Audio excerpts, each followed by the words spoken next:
said, we've got a lot of content to cover today, so I don't have a whole lot of time to waste. And so I'll just dive right in. If this is your first time ever attending a cyber webinar before, welcome. Thanks for joining us today. If you are a repeat guest, it's great to have you back. I see some familiar names, so I'm really excited to have you back today. We're going to be talking about a very different topic, though, and so I'm excited to chat about that and get started with it today. Some frequently asked questions, I like to get it out of the way right away because these get asked every single time. And so I want to address them right away. The first one is that, yes, this is going to be recorded and we will be sharing this recording with the email that you used to register with. So the fact that you're here today means that you probably did register, unless you went through YouTube and you just signed up through the live notifications, in which case, if you don't get the recording, just send me a DM and I'll be happy to get that for you. You can also ask questions throughout the entire presentation. You don't have to wait until the very end. I'm planning on doing about 45 minutes of presentation and pausing here and there to answer questions as they come through chat. And then after that, I'll reserve about 15 minutes or so at the end for all the questions that I didn't get a chance to answer yet. So feel free to ask as you go through. When it's fresh in your head, you don't have to wait until the very end. And I'll be picking out some questions at the end there. I kind of jumped ahead, but like I said, about 15 minutes reserved for Q&A at the very end. Okay, so today's agenda, like I said, is super packed, but we're going to start off with just a brief introduction about who I am and why I have some authority to talk on this subject. If we've never met before, that gives you a quick rundown. After that, we're going to be talking about the topic that you're all here for, I'm assuming, which is AWS S3 ransomware. We'll kind of start at a very high level and talk about what is ransomware, more specifically, what does that look like with S3, and also provide some real world examples and real world attacks that have taken place, just to show you that this is a very real threat, not just a theoretical threat. After that, I'm going to demo some attack techniques. Initially, I planned for 2, but honestly, after going through it a little bit, I realized that 2 is just way too aggressive. I'm not going to have time to do 2. So unfortunately, I'll just be stuck doing 1 demo, but it's a good one. So hopefully you're not too disappointed. If you want to see the second demo, I'm going to have some links at the very end because I've actually covered that in one of my hands-on labs on the Cyber platform. So I'm not leaving you completely hanging without that second demo. I will have a backup for that. Then, because I also want to make sure we have enough time to talk about the second part, right, the defensive part, which is going to be super important. So we'll then transition from attacks to defenses, and we will be talking about prevention defenses, and then moving on to testing for vulnerabilities. So I'm kind of breaking up those 2 sections separately, but they really work hand in hand, and I'll show you more about what I mean by that. And then finally, I'm actually reserving the best for last, or in my opinion, it's the best for last. So hang out until the very end. I know a lot of times conclusions are kind of boring. In this case, I've got it jam-packed with downloads and with resources. A lot of what's covered in this agenda is not my initial research, right? It's taken a lot of folks that have created some fantastic research and shared it with us. Folks like Fox Security, Rhino Security Labs, and things like that. So I've compiled all of those links to give them due credit, but also because I really think it's important for you to take what we're learning today and then go to those links and continue your research, because I only have an hour with you. That's just frankly not enough time to cover everything we need to talk about. So definitely stick around for the conclusion part. Let me check on chat real quick to make sure everything's looking good, and then I'll keep going with the key takeaways. All right, we don't have anything. I love the all the Colorado stuff. We're going to talk about that in my introduction. And some of you may notice that I'm sitting today, which is a little bit different than usual, and there's a very good reason for that we'll chat about in just a second. Okay, so key takeaways from this presentation.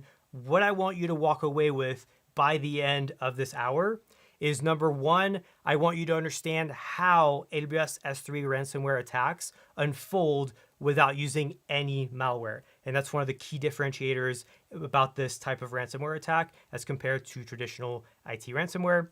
So we'll talk about the how, and then of course, what you can do to actually defend against these attacks with practical, actionable tips. And then finally, how you can test to see whether you're vulnerable or not.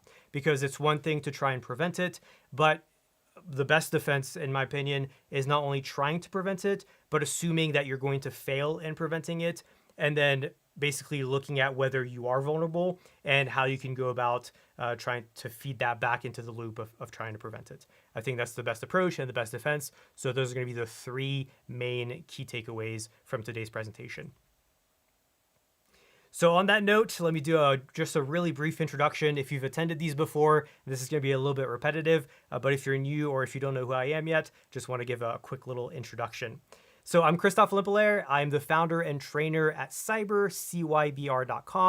We are an AWS security training platform.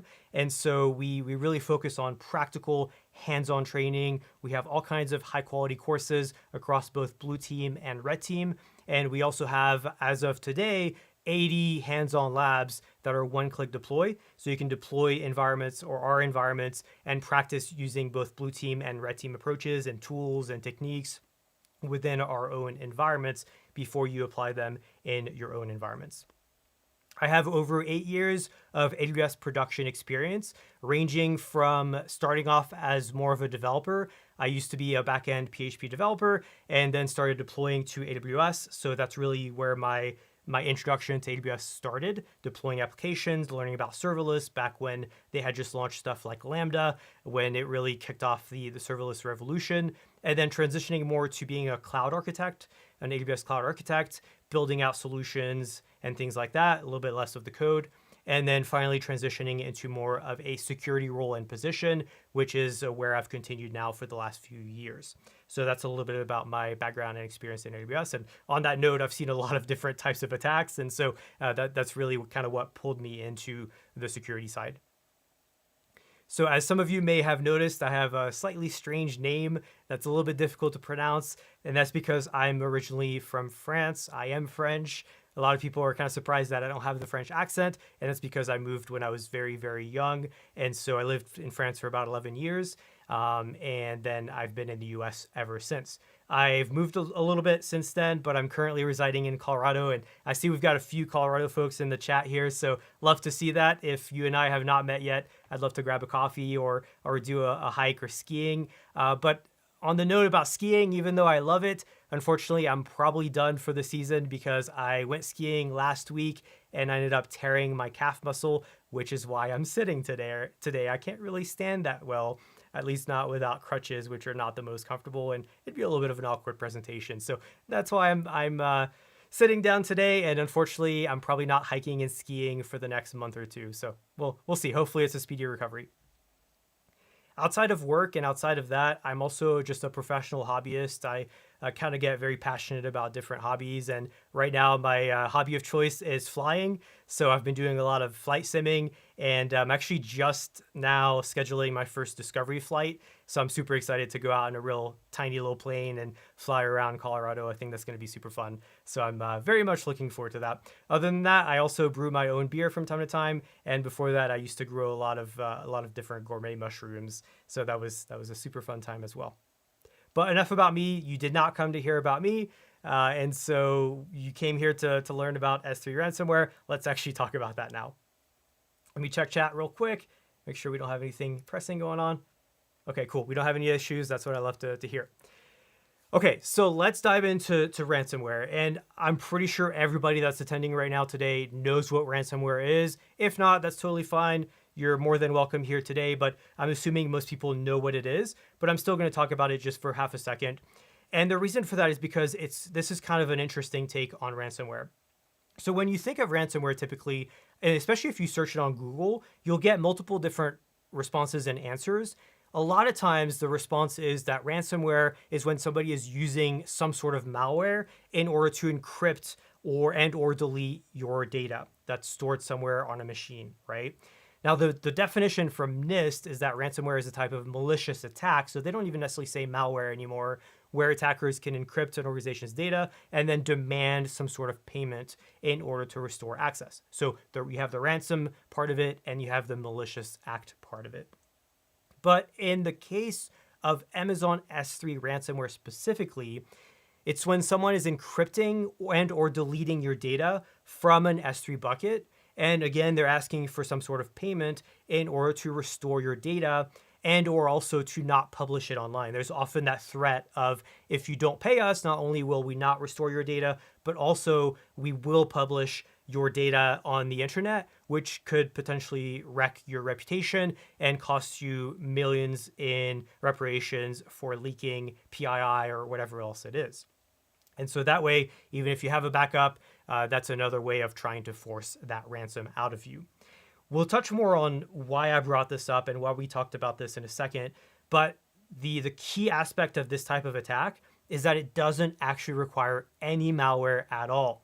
You can have S3 ransomware without ever having any sort of malware, which is quite interesting. And again, we'll touch on that a little bit more in just a couple minutes here. But first, I want to set some context, because a lot of times it's easy for us to stand up here and say, oh man, there's this new threat, there's this new attack. You guys need to be really careful, like buy our solution, do this, do that, otherwise you're going to get hacked. Sometimes it's kind of blowing smoke because maybe it's just something that's a 1 in a million chance of happening, super remote chance. In this case, I really don't think that's the case. And the reason I say that is because we've already seen multiple real world attacks starting back to 2023. At least that's as far back as I could find. But also there's a actual group that's been codenamed Codefinger now that's been behind at least 2 publicly reported incidents. And I've got a source here that's going to populate in just a minute.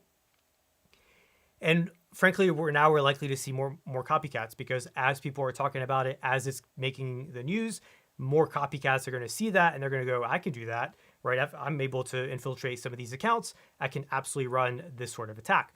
But the other thing I want to point out is that even though we may not see that many reported attacks, it's a pretty well-known fact that many organizations just simply don't report when they've had these attacks for many different reasons, right? Reputation, cost, etc. They just don't want to say, hey, we just got hacked, here's what's happened, and whoops, our bad, right? So in a lot of cases, we don't even hear about some of the public reports. These are just the public reports that we have heard about, and there's already multiple. So I think we are likely to see more of this. I think this is a threat that we do need to take fairly seriously. Now, a quick note, I've got a source at the bottom there. It's not the prettiest link in the world. I'm gonna have a lot of these links throughout this presentation.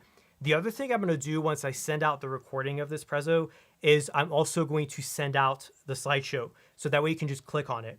If you want to take a screenshot and or type this out in your browser now, go for it. But keep in mind that I will be sending out these slides, so you can just click on the link and it makes it a lot easier. So don't freak out. There's a lot of links in this presentation. Now, I touched on this and I alluded to it just a couple minutes ago. But again, just to touch on this, one of the key differences from traditional ransomware is that you don't even need any sort of malware or software installation for this to happen. And one of the problems with that is a lot of times you have EDR solutions or endpoint detection solutions that are being sold by vendors that are like, hey, if you install this on your EC2 or whatever desktop devices or laptops or mobile phones, if you deploy this across your fleet of devices, we're going to help you defend against ransomware. In this type of situation, those solutions are completely ineffective because S3 is serverless. You don't manage any of the servers. There's no EDR solution to necessarily deploy against that. Now, there are some other solutions that you can try to deploy, third party and also native to AWS. Don't get me wrong, but it's just a different mindset entirely. It's not the same mindset that you have to use and approach here as compared to traditional IT ransomware. That's why I keep mentioning it. This is an important distinction. Instead, with these attacks, what we're seeing is that attackers are using AWS's own native services against the victim, which can also make it more difficult to notice that it's happening, because it's not like you can look at some kind of malicious signature, at least not in the same traditional way. You can look at logs and things like that, but we'll also talk about some of the difficulties there. So that's part of why I find this sort of attack really fascinating and very interesting, because it's quite a bit different from our traditional attacks that we've seen. And just a quick question in the comments, somebody asking how long I've been a pen tester. Just to be clear, I am not a pen tester. I do some pen tests here and there for my own cyber organization, my own AWS accounts, and or ad hoc for some other organizations in the past, but no, I'm not a pen tester by trade. We definitely have some folks in the audience here like Tyler Ramsey. If you are looking for actual pen testers, definitely chat with them instead. Okay, so now let's actually talk about the attack techniques. And what we're going to do here is we're going to break it up into two different approaches. First, I'm going to talk about it from a visual, graphical, and textual standpoint. So I'll give you the rundown of the attack on slides. Then what I'll do is I'll transition and I'll screen share, and I've got my AWS accounts, my sandbox accounts pulled up as we would see in a hands-on lab. And we'll be able to jump into that and we'll be able to actually execute this attack. So you'll be able to see it in the console as well. So this is not just going to be theoretical, but we do have to lay some groundwork for that first. Okay.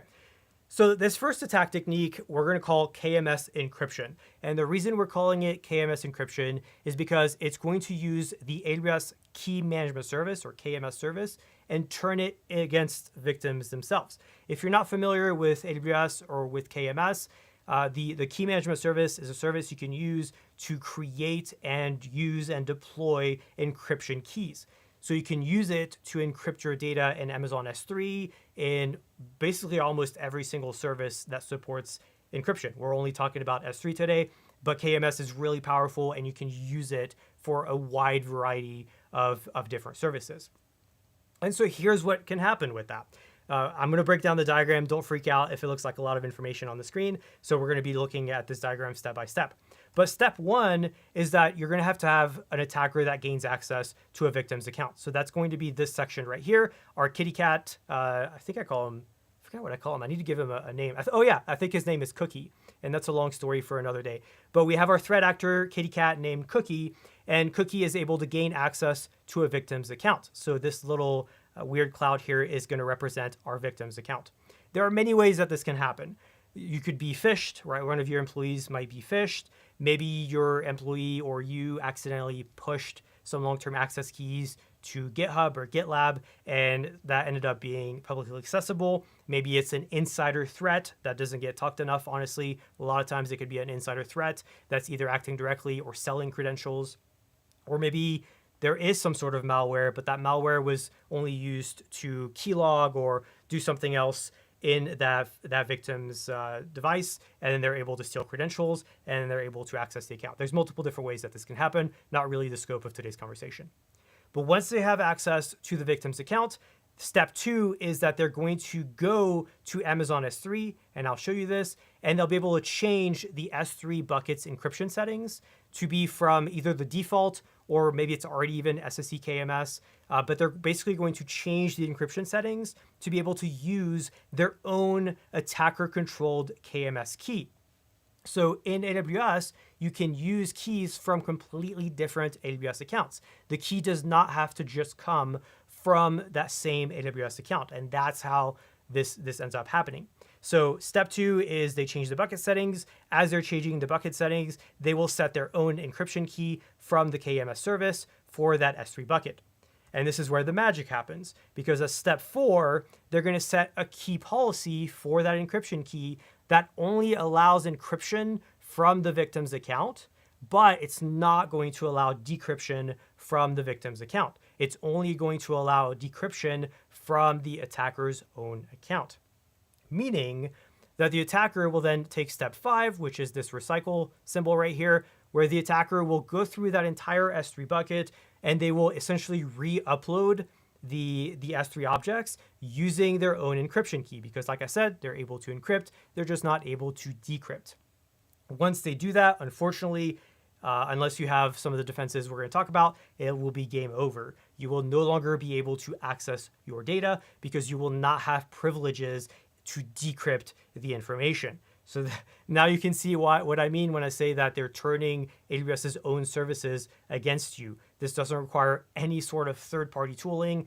Maybe there's a little bit of scripting here and there that automates this and makes it go within seconds, but this could also be done manually, as we'll see in the console here momentarily. So no third-party access or tools or anything like that is required, which is how this gets pretty nasty.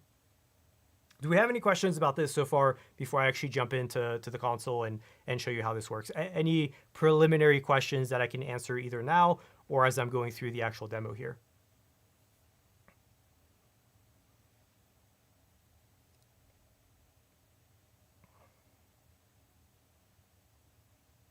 It's so awkward with the delay because then I'm just sitting here waiting for the questions to come in. Step 5, repeat step 5. Okay, re-upload to force encryption with the new key. So this might make more sense once I demo it into the console, but essentially once the way that it works in S3 is if you've uploaded objects into Amazon S3 and then you go and you modify the encryption setting, those objects will not automatically be encrypted with that new encryption setting, right? So that's why they have to go through and they have to modify the encryption settings, and then they can run a script or something like that that can re-upload information. And we'll see we'll chat a little bit more about that in SSE-C, which is the next attack technique as well. But that does modify how the attack unfolds. But you'll probably see that here in just a minute in the console, so I'll touch on it more in just a second. Okay, cool. Let me see. I think the next one is the demo. Yep, the next one is the demo. So here's what I'm going to do. Give me 5 seconds. I'm going to switch over because I need to make sure my credentials are still valid. I didn't get kicked out. And of course, I did get kicked out, which is why I check on this first. So let me re-authenticate really quickly here. And then we will be on our way.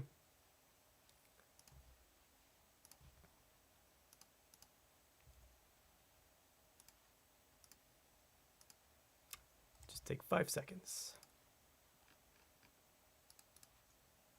Have you noticed that AWS always kicks you out at the worst opportune time when you need it to not kick you out? Okay, that's what session policies are for.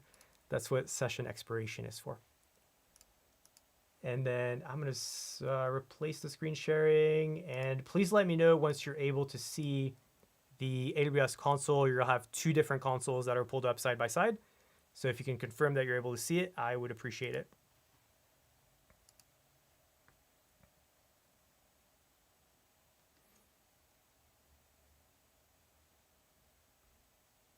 Hey, Study GRC, great to see you here today. Appreciate it. If you folks haven't heard of Study GRC before and you're interested in GRC, definitely check them out.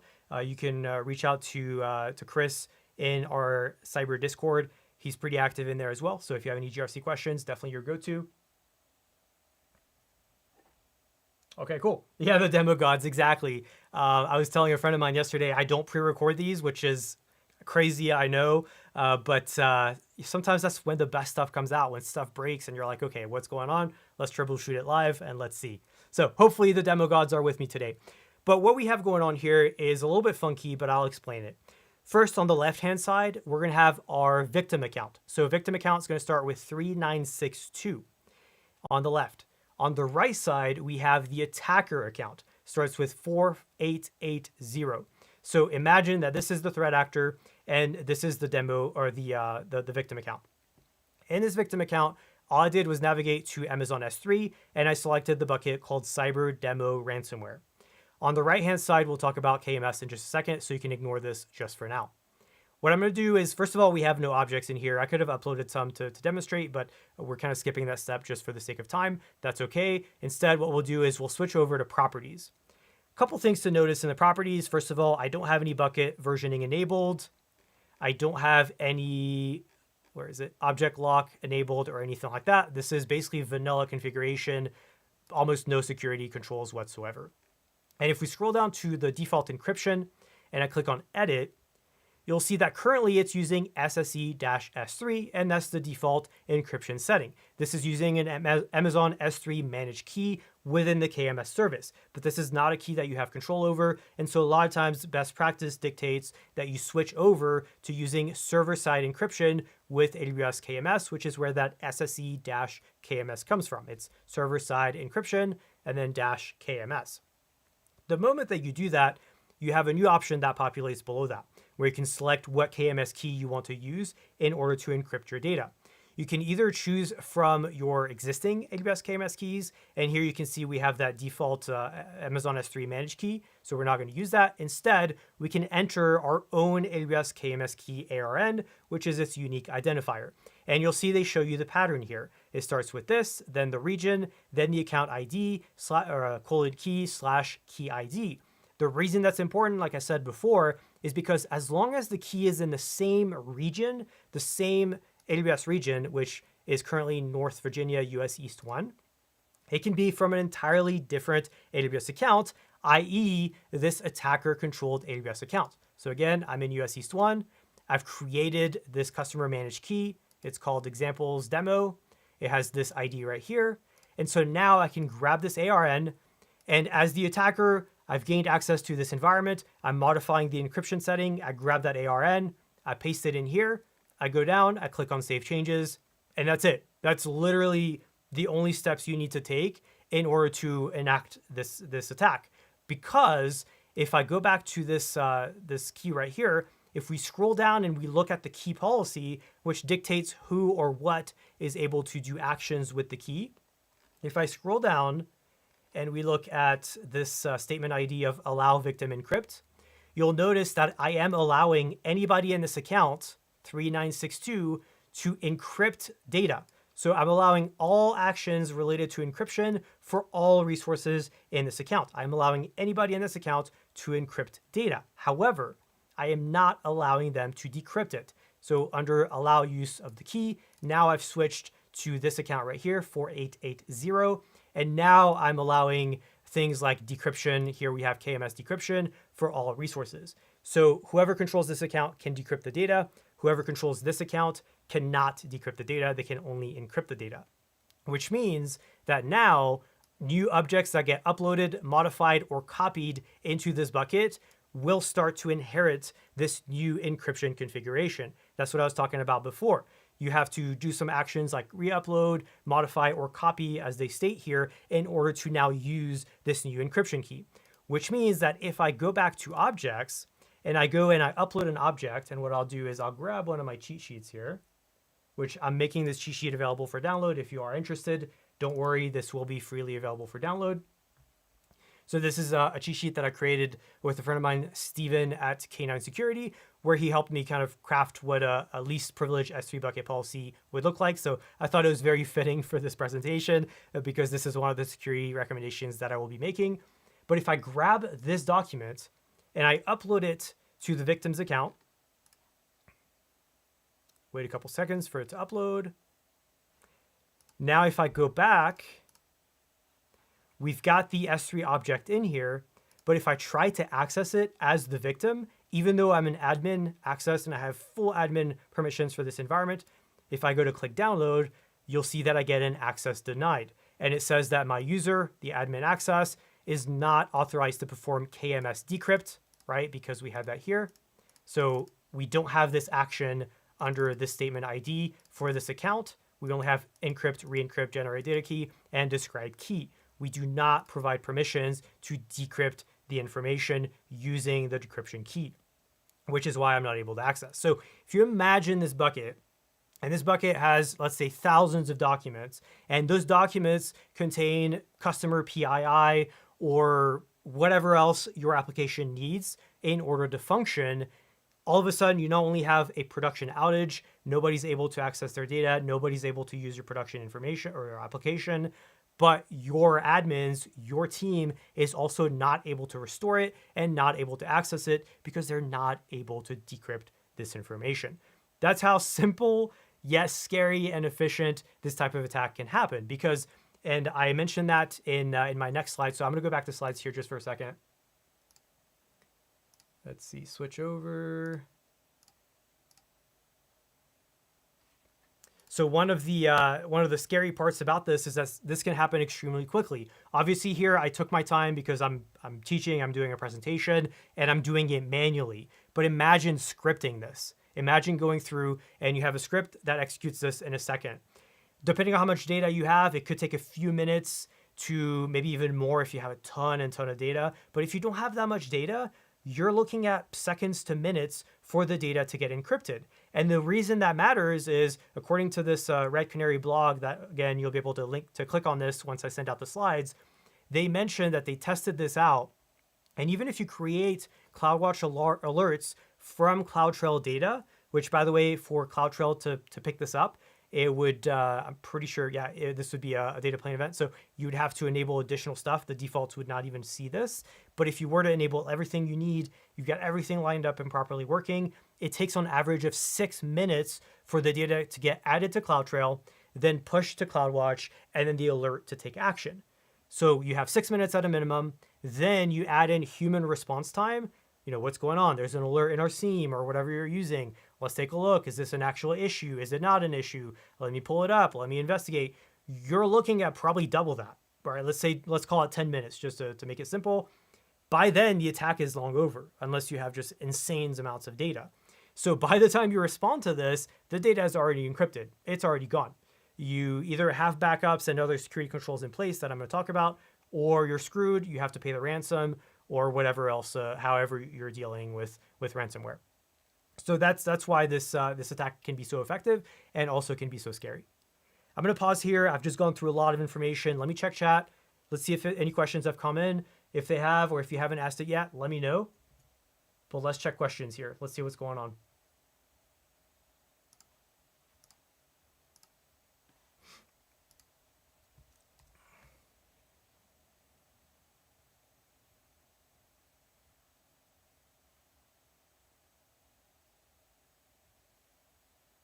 Yeah, good point. So somebody else mentioned, why can't they just exfiltrate the data and then, what did they say? They said delete the bucket. That's also another type of ransomware attack that we've seen. I've only got time to cover one scenario here and then kind of touch on the second scenario as well. But a third scenario is absolutely that exact scenario where they might just go in and instead of encrypting the data, they might just delete it entirely. There's a few reasons that threat actors may do it one way over another. One example of that reason is maybe they did some preliminary research and they figured out that you have some sort of alerting in place for deleting swaths of data. So if a large amount of data gets deleted in quick succession, maybe you have alerting for that and they don't want to trigger that alerting or vice versa, right? So there's different approaches and it depends on the threat actor, depends what access they have to depends on how sophisticated they are and a few other factors, but that's certainly another type of attack that we've seen.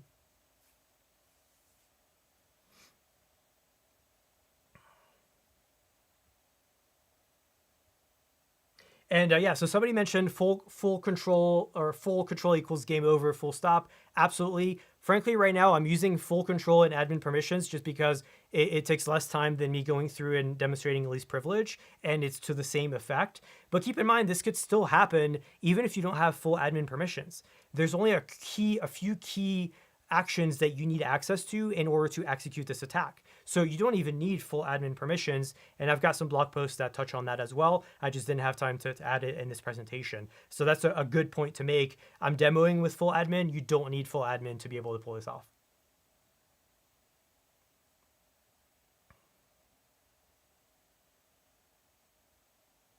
So I'll be sharing all the links just because there's so many. I just don't really have time to link every single one, to be honest with you, but I will be sending this out. If you registered with your email address, you'll be able to click all these links in the slideshow after the fact. So don't worry about that.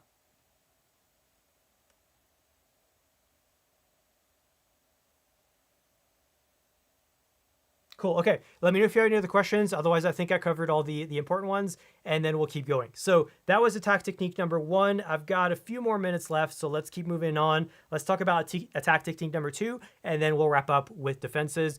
Keep asking questions, though. Thank you. They're fantastic. I love it. I love questions, so keep them coming. Okay, so attack technique number 2 is, we're going to call it client provided keys, or SSE-C. This uses a very different type of approach. It's still S3, it's still similar, still ransomware, but it just approaches it a little bit differently. And it does not have to use KMS in this case. The reason I say that is because it starts off the same, right? You have an attacker or a script kiddie cookie that gains access to the victim's account.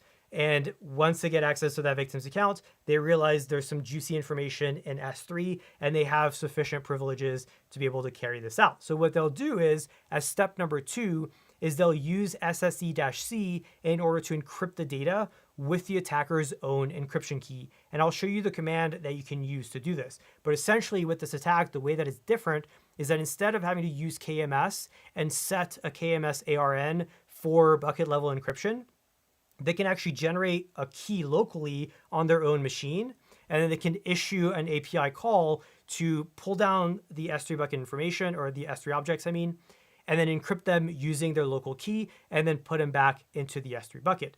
same principle though, because if the attacker or the victim, excuse me, does not have access to that key that the attacker used, then it's the same effect as the KMS one that we saw. It's just a slightly different approach because only the attacker has the key that is needed to decrypt the data, and they're going to have that key on their local machine or maybe some remote server or something like that. And this is a type of an example of command that you can issue through the AWS CLI and API in order to recursively go through an S3 bucket and basically re-upload all the information or modify the objects in there using your own SSE-C key that's customer provided. So you would generate that locally, and then you would issue a command like this, and it would go through and recursively modify all the objects to re-encrypt them using your client provided key. So I'm going a little bit shorter on this one, just for the sake of time. And fortunately, I don't really have time to demo that command, but it's the same concept. It's just using a different approach. Instead of using KMS, we're using a client provided key, which is something that's provided and a feature provided by Amazon S3 and for their S3 service. Does that make sense? Any clarifying questions on this particular technique or anything I can clarify?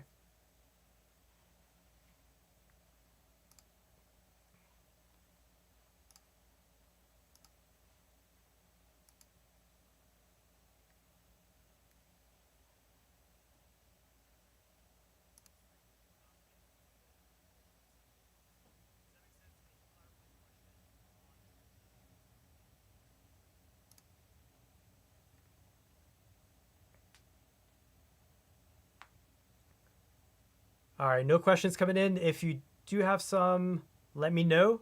I can come back to this slide.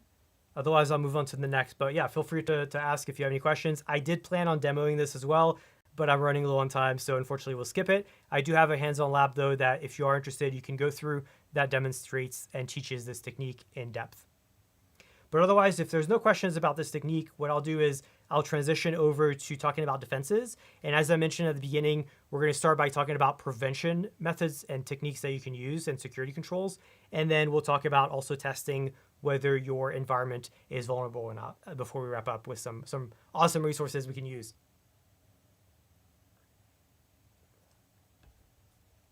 So for prevention, I've got a few starting point recommendations. And the first one, if you've heard me talk about this before, I'm repeating myself here, I know, but I have to say this every single time because this really would cut back significantly on the types of attacks we see in the news if we stop using long-term access keys and IAM users.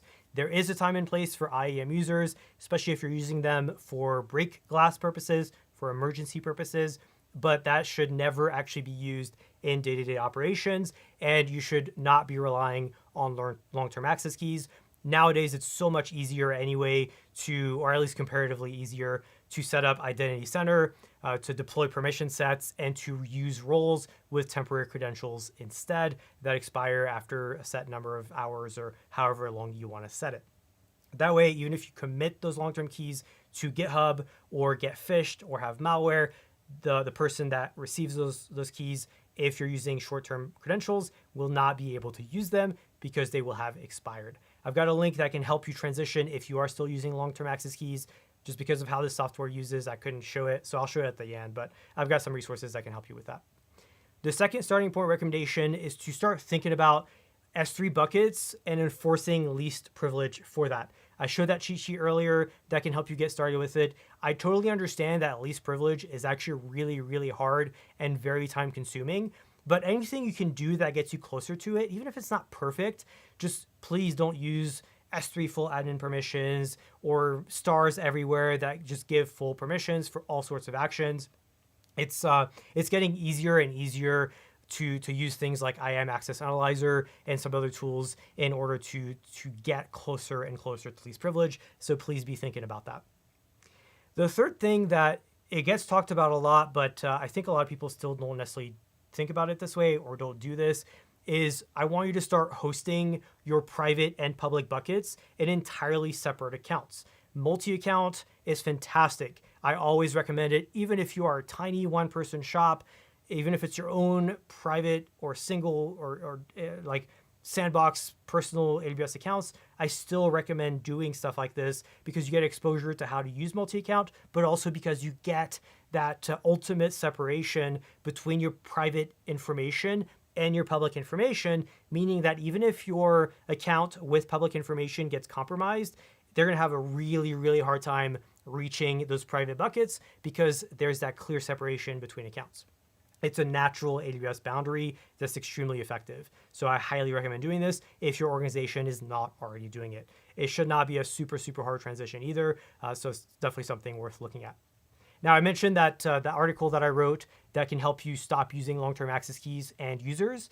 Again, link is accessible in the slideshow when I send it out. But if you want to check out this URL, it's just a really simple and quick way and some tips and tricks that will help you transition to using something like Identity Center with single sign-on and using permission sets instead of using long-term access keys. So this is our starting point, high-level recommendations. Now let's dive in a little bit deeper.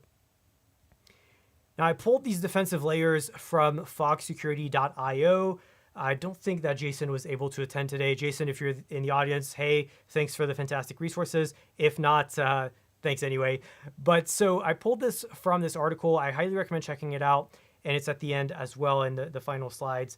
But within this, I like how he broke it down. You've got multiple different defensive layers that are extremely effective in preventing these attacks. The first one, of course, is bucket policies. We talked about that with least privilege. This is going to be our resource-based policies. Then we have resource control policies, or RCPs. The reason RCPs are so powerful here is because they're able to prevent external accounts from doing things with your resources, which is a little bit different from service control policies, where SCPs are going to be more effective at blockading and protecting with identities within your organization and accounts. RCPs instead are going to be able to say, hey, if we have these private buckets, nobody outside of our organization or outside of these specific AWS accounts is allowed to modify settings or touch it or access data. Both of those in tandem can be extremely effective at preventing this sort of attack. If you don't know how to get started with those, I've actually got some webinars that touch on that. So you can go to cyber.com/webinars. I forgot to add that link in here, but it's definitely on those pages. You can definitely check it out there. And then finally, of course, we also have some bucket and account settings and also some object level settings. I thought I had that in here, but I guess I removed it, where you can set like higher level. Any bucket in this account is going to be private. We're going to block public access, et cetera, which is another reason I recommend separating out buckets entirely, because then you can do bucket level and account level security settings like that. Again, those two were a little bit higher level. Now let's get more detailed and more specific. So a very helpful defense that we could have used in my particular scenario is we can turn on S3 object versioning.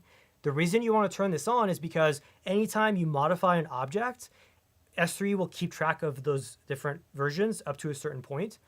And so if you have your initial encryption, you upload an object, threat actor comes in, modifies the encryption, modifies the object to re-encrypt it, you're able to restore that prior version with your encryption version. You're able to, it acts as a sort of backup, right? It's not like an offsite backup or anything like that. We'll talk about that in a second, but it's a sort of backup that acts through versioning. But turning this on alone is not enough, because if the threat actor has access to change encryption settings, they potentially also have access to delete prior versions. So that would render this feature completely ineffective. Instead, you also want to enable S3 object versioning with multi-factor authentication delete enabled. That way, if somebody tries to delete a prior version, they will need to have your MFA code, which, MFA is not foolproof. As we've seen in plenty of cases, it can still be phished, in some cases bypassed, but it adds complexity, a significant amount of complexity to the threat actor's attack workflow. Now they also have to worry about MFA. Now it gives your security team more time to respond if some sort of alert is triggering. Hey, we're seeing somebody trying to delete this. They got access denied because they didn't provide the MFA key. Let's investigate. Let's see what's going on. It gives you a lot more time to respond at the very least. So highly recommend those two. The second one, if you're able to, not everybody might be able to use this, but especially with your backups, I would highly recommend using something like S3 Object Lock. There's a couple of different ways that you can enable object lock. There's one where literally nobody can modify that object for a set period of time. Or the other one, if you are the highest level permissions in the account, you might be able to modify it. Like if you're root, for example, you might be able to modify that object within even or outside of that that time restriction. So you want to carefully consider how you enable object lock. You don't want to lock yourself out accidentally either, but this can be extremely effective at creating backups of your S3 data that you can then restore. And so speaking of backups, really consider and think about your backup strategy. This can get complex pretty quickly, but some food for thought, you can consider a different region. So instead of backing up the data in the same region, you can move it to an entirely different region. You could also ideally move it to an entirely different account. That increases complexity and cost a little bit, but you can absolutely consider that. That's very effective. And then finally, of course, if you have the budget and the manpower for it, you should consider doing offsite backups as well. Makes it significantly harder to pull off this attack if you have data that's remotely backed up. There's a service called AWS Backup, literally that's the name of it, that will make this a little bit easier. So you can use AWS Backup to create backups of your data. And more importantly, it can do so with a completely different data encryption key. And so with that data encryption key, you can set tighter restrictions and only allow very, very few people or resources to be able to access that data, which again adds a significant barrier to our threat actors. And then, of course, I mentioned SCPs and RCPs, so I've added it in here, but we already talked about that. You can use SCPs and RCPs to really lock down stuff a lot more, and you can also use it to restrict what types of encryption types can be used. So if you know you'll never use SSE-C in your production apps, you could actually block the usage of SSE-C completely. Wouldn't prevent against the KMS one, but it would prevent against the SSE-C one. Any questions on that before we talk about some tooling for testing vulnerability? Hey, thanks, Chris. I appreciate the kind words. I'm glad you're enjoying this presentation, man. Appreciate it. So the pacifist, I touched on RCPs probably right after you commented, but if you want me to talk a little bit more about RCPs, let me know, and I'm happy to do that as well. In fact, that's a good idea. I'm gonna create a cheat sheet on that. That would be a good one to add as a cheat sheet. Thank you for the suggestion.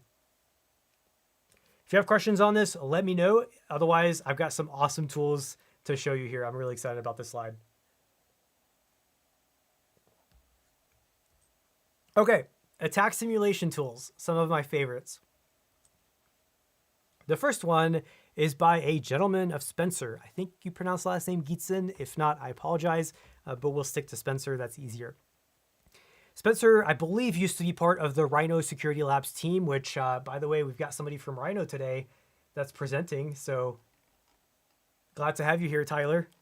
Don't know if you're still here or not, but if you haven't met Tyler, say hi. He's an awesome dude. He's got a fantastic YouTube channel. Definitely recommend that you check it out. He's also part of the Rhino Security Labs team. They're doing some fantastic stuff over there. They've got really great research. And the reason I give them a shout out is because they actually came out with research talking about these attack techniques, I think, before anybody else did. So they were really one of the first organizations to bring this up to light. I don't think anybody really cared at the time because nobody was really using it.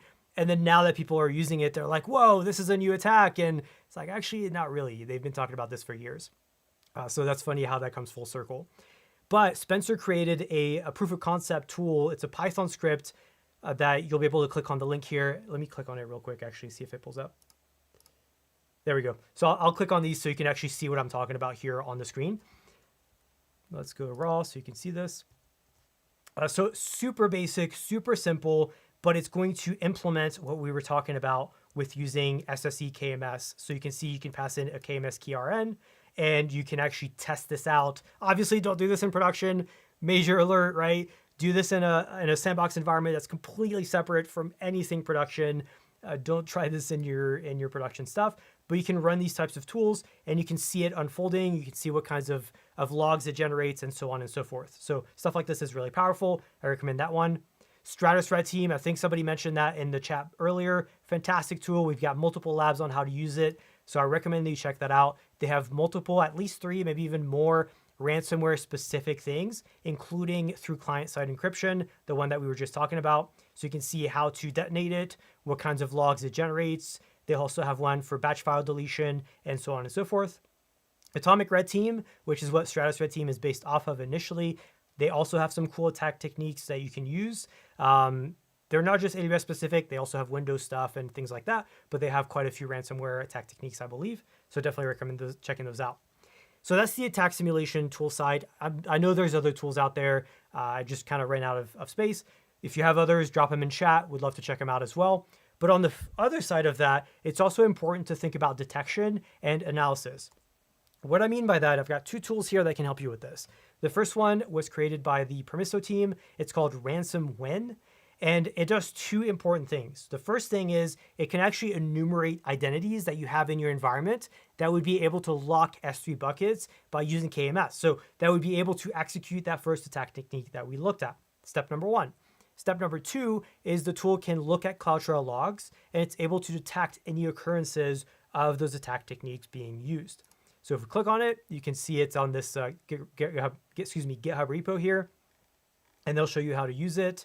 Very straightforward, but the simplicity is powerful, right? So a lot of stuff you can do here. Great tool, definitely check it out. The second one is by Jason from Fog Security, and in this case, it's called Finders Keepers. Love the name. This one is described as an AWS KMS key usage finder. Multiple use cases for this. One of my particularly favorite ones for this particular conversation is discovering the blast radius of a specific KMS key. So imagine your environments, you may have multiple different KMS keys. It's hard to keep track of what their blast radius is, what they touch, what they impact, if somebody has access to it, what they're able to do with it, and so on and so forth. And so this tool here called Finders Keepers is super basic, super simple, but extremely, extremely helpful. You can run it, you can pass in specific ARN values, and it will just dump out information that will tell you, like, here's the total number of resources encrypted with KMS key provided, and it'll tell you exactly, like, whether it's EC2 volumes, whether it's S3 buckets, DynamoDB, right? Because let's be frank, ransomware doesn't stop with just S3. You can also do stuff with RDS databases, with DynamoDB, with EC2s, and so on and so forth. That can help you identify that radius there. So those tools are awesome. Highly recommend them. Now let's start wrapping up with some useful links. So the first one is going to be called Ransomware in the Cloud. It's from Palo Alto Networks, breaking down the attack vectors. So it kind of dives deeper into what's going on. And you can see this was published back in 2023. Then we have this one from Fog Security by Jason. Jason. I keep trying to say Jason. I've been too technical this week. There's something wrong. I can't even pronounce names properly because I'm thinking in terms of technical stuff.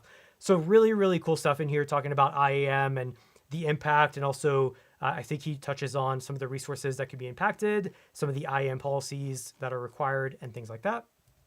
And then we have the one that I was talking about with using RCPs and SCPs. What's great about this one is it touches on 11 different ransomware prevention use cases. So like I said, there's multiple. I only talked about 2 today. But he'll actually show you some of the SCPs and RCPs that you can deploy in order to try and prevent some of these attacks. One of the reasons I didn't include these in here is because there's so many of them. I've had people come in and say, Christoph, give me an SCP or RCP that I can copy and paste into my environment. Absolutely not. I will never do that because I will end up breaking stuff in your environments. These SCPs and RCPs are extremely use case dependent. So if anybody tells you they have a silver bullet RCP or SCP, don't believe them.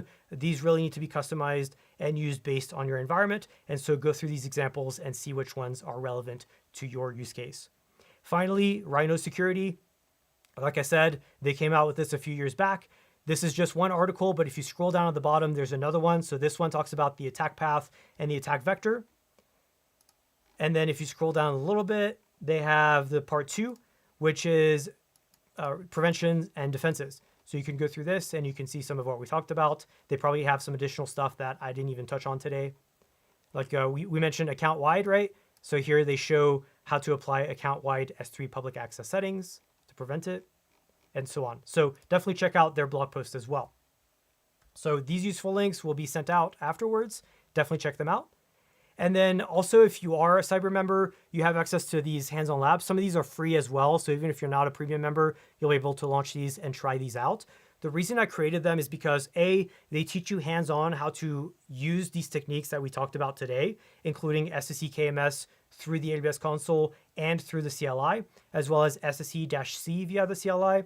But also, if you want to try tools out like Stratus Red Team, a lot of times it's kind of nerve-wracking to deploy that in your own environments, even if they're sandbox environments. So if you want to try using that tool in Cyber's environments first, all you have to do is just click a link or click a button. It'll deploy the environment, give you credentials. You can run Stratus Red Team in that environment. You can see how the attack unfolds, how it works. And then once you're confident enough, then you can do that in your own AWS environments. So like I said, some of these are free, some of them are not, but definitely check them out if you want to learn this stuff by doing and not just theoretical.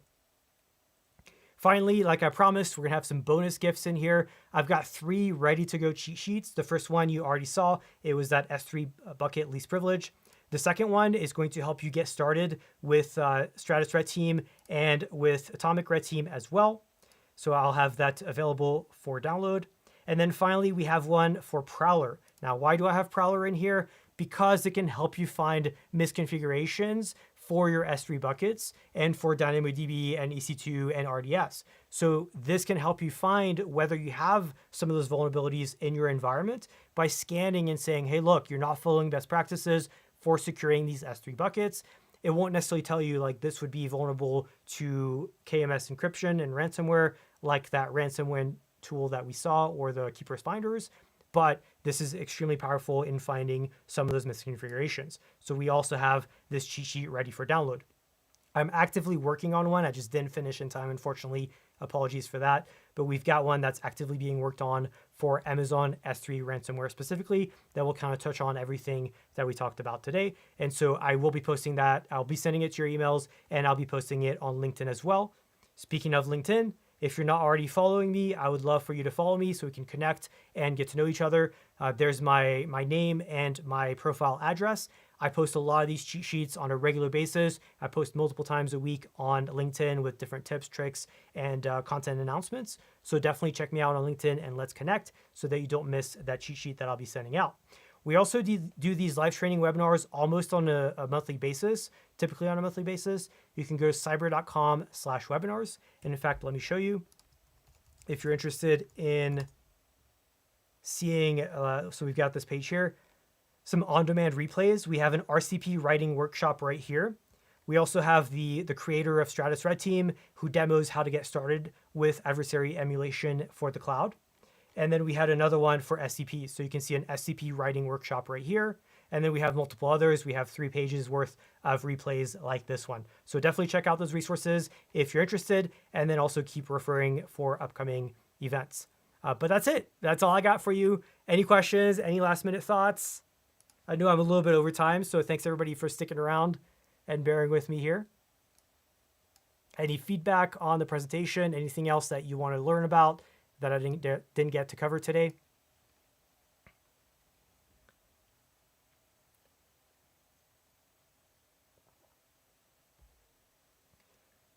We had a question coming in whether we have this as a course. I don't yet. I would love to create a course on this at some point in time. I don't currently have an actual course that literally teaches what I was just talking about today. However, I do have some content that's going to be really relevant to this. Oh, wow. I think you guys are breaking my site. I think you're unintentionally DDoSing my site. So thanks for checking it out, but also I need to scale up. I'm getting some scaling issues. Appreciate you causing scaling issues though. Thank you very much for checking us out. But I've got some courses on here that are going to be relevant to this. The first one I would recommend, this one's entirely free, is a beginner's guide to AWS CloudTrail for security. Reason I recommend this is because everything starts with CloudTrail on defense. So if you're trying to catch these attacks, you need to learn how to set up CloudTrail properly. So start with that. Otherwise, we also have stuff like AWS IAM Privilege Escalation Labs. That's going to be pretty relevant to this, not directly translatable, but it does teach you how to escalate your IAM privileges, which might be needed to execute this attack. Then otherwise, we have stuff like incident response with CloudTrail Lake and Athena.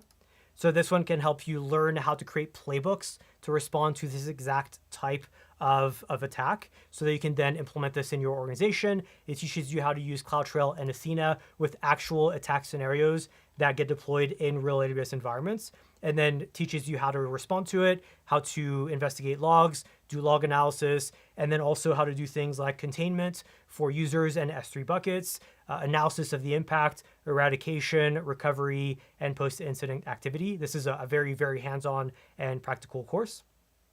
We also have an intro to AWS security. That's one of our best selling courses right now if you need a quick refresher on how to get started with AWS security. We have a pen testing AWS environments course. This one's fun. It's got Paku in there, which was maintained and created by Rhino Security. CloudGo as well. This one's really great for deploying vulnerable environments, kind of like Stratus Red Team, but a little bit different, where it doesn't actually execute the attacks necessarily. It gives you these sandbox environments for you to execute the attack yourself. So you can use either manual approaches, your own scripts, or Paku in order to attack the CloudGo environments. And then I also probably need to update this a little bit because ChatGPT has changed so much, but I also show you how to start getting around some of the ChatGPT restrictions where they're like, if you go to them and say, I want to hack a website, they're probably not going to help you, but there's ways around that. And so I kind of teach you how to get valuable information so that we can use AI and LLMs in order to get better at our jobs, either on the defensive or the offensive side. So those are just a few courses that we have. Last thing I'll mention, because I'm not trying to be too salesy here, but last thing I'll mention is our hands-on labs.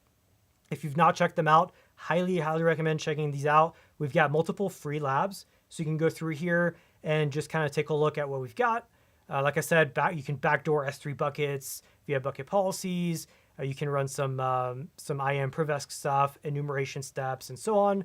You can also check out our CTF ones, our blue team, red team, and so on and so forth. So definitely check those out if you are interested. A lot of that translates to what I was talking about with ransomware today. And yes, the recording is going to be available, and so are the slides. So after this, give me about like a day or two, and I will be sending out the recording as well as the slides, so you can click through all the different links that I'm providing there.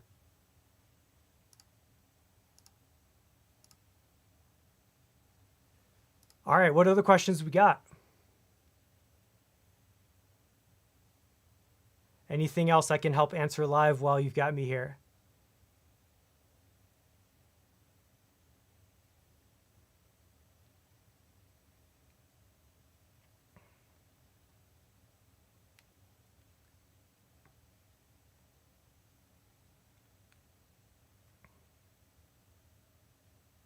Actually, you know what? Screw it. I'm not thinking straight. Here. You don't even have to wait. Yeah, sorry guys, I wasn't thinking straight. I should have just sent this out.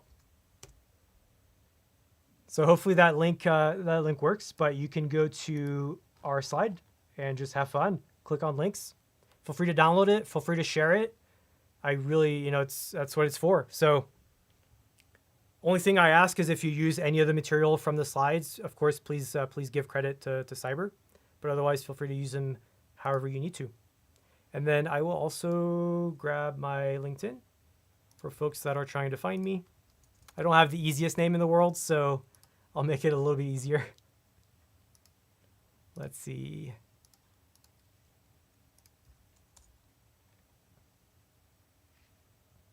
Any other links I should share while I'm here? I can't think of anything, but yeah, feel free to check out those links. If you haven't yet, go ahead and subscribe on YouTube. I'm going to be doing a lot more of these. I love this format. I don't like the delay. That kind of sucks. Maybe I can fix that. But apart from the delay, I love the conversation going on, and I think I'll keep using YouTube for this. So definitely be sure to subscribe with us and click on that bell icon, because that way it notifies you whenever I schedule these. Otherwise, you might miss them. Being subscribed and notifications are two different things on YouTube, in case you're not aware. So definitely be sure to do that so you don't miss the next ones. Oh, also, yeah, of course, there's another link I got to share. If you're not part of our Discord yet, check out this link. We've got a Discord community where we talk about all things cloud security. There's also folks in there that are interested in cybersec in general, not even necessarily just cloud security, but that's a little bit more of what we specialize in. But definitely check out that Discord community, share some links in there, post any feedback you have. I'm in there, so you can DM me as well, though DMs are pretty busy these days. So if you want to just tag me in general chat, I can get on there. We've got folks from Study GRC. We've got Tyler in there. So if you have any follow-up questions from the Rhino security team, he can also help answer some of those. I don't know if Jason's in there yet or not. I'll get him in if he hasn't joined yet. But yeah. Do you see the link in chat? Did my links not post? That's kind of weird. Let me try linking again on the official.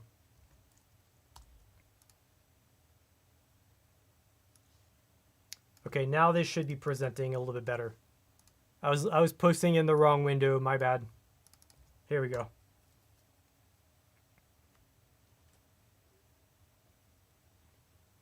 Are you able to see them now?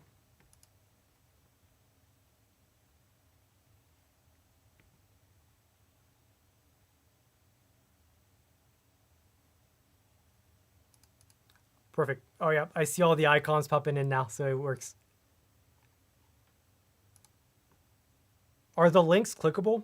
Are you guys able to click the links? If not, I'll just generate that PDF and send that out, and those will definitely be clickable at that point, but hopefully you're able to click on them.